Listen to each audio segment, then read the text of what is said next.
In some ways, they were like sheep that were scattered because their shepherd had been struck down. Some of them scattered literally, looking for refuge, looking for a place to go. There were a couple who were on the road to Emmaus, who were met by a stranger. But imagine what would happen if this had happened today, and there were a couple of truckers who were driving just a few miles and picked up a hitchhiker. Now that same day, two of them were going to a village called Emmaus, about 7 miles from Jerusalem. They were talking with each other about everything that had happened.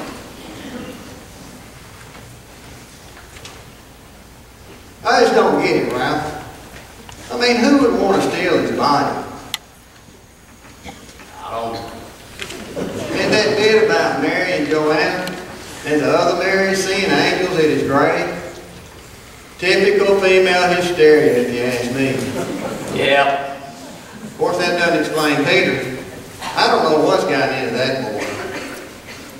You know, it's almost like he's catering to those women, leading them on like he believes Jesus is alive. That's just not like Peter. No. Matthew, maybe. He's always been the one who knows how to handle ladies, but not Peter. The boy's been under too much stress. Yep, too much stress. Yeah. Hey, Ralph, I got to tell you, though, it's good to get out of town. There's just something about being out on an open road. Yep. Makes a man start to think. Hey, Ralph, you ever thought about what your life would be like if you never met Jesus? Yeah. Yeah, me too. Guess it doesn't matter much now, though, with him being dead and all.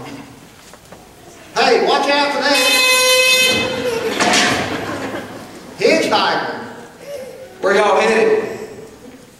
Emmaus. Are you okay? Me? Sure. Y'all give me a lift? Reckon it's the least we can do after nearly running you over. Right, Ralph? Yeah.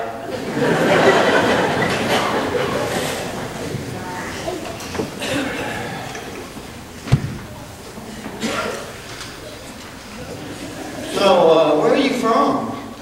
Oh, all over. Lately I've been in Jerusalem. Y'all ever been to Jerusalem? Yeah, me and Ralph had a buddy got murdered over there just a couple of days ago. Is that right?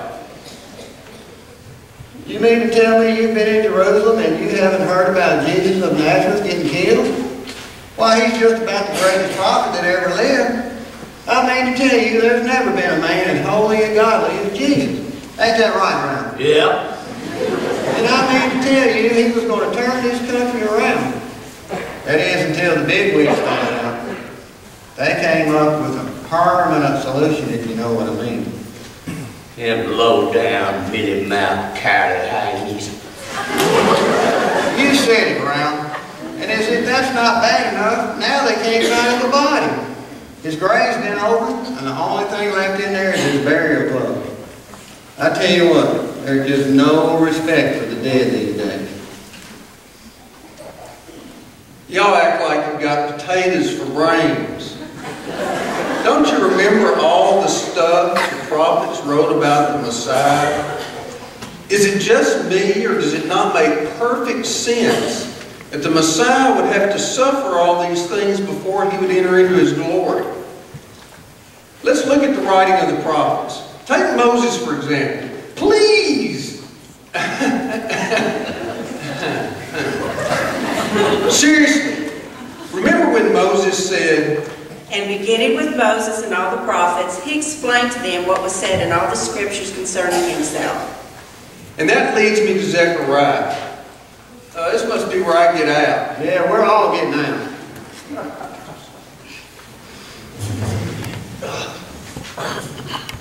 Appreciate the ride. Hey, have you ever been to Bertha's Food and Fuel? She's got a meringue pie stands up about a half a foot high. Come on and join us. I appreciate it, but I'm going to pass this time. We insist.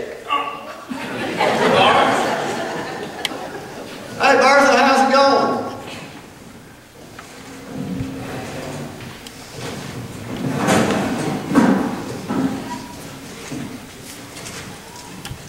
When he was at the table with them, he took bread.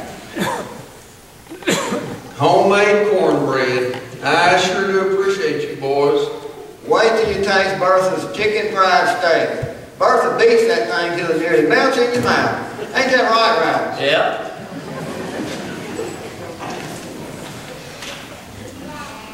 Thank you, Father, for everything. Hey, wait a minute. I know who you are. You're... Jesus.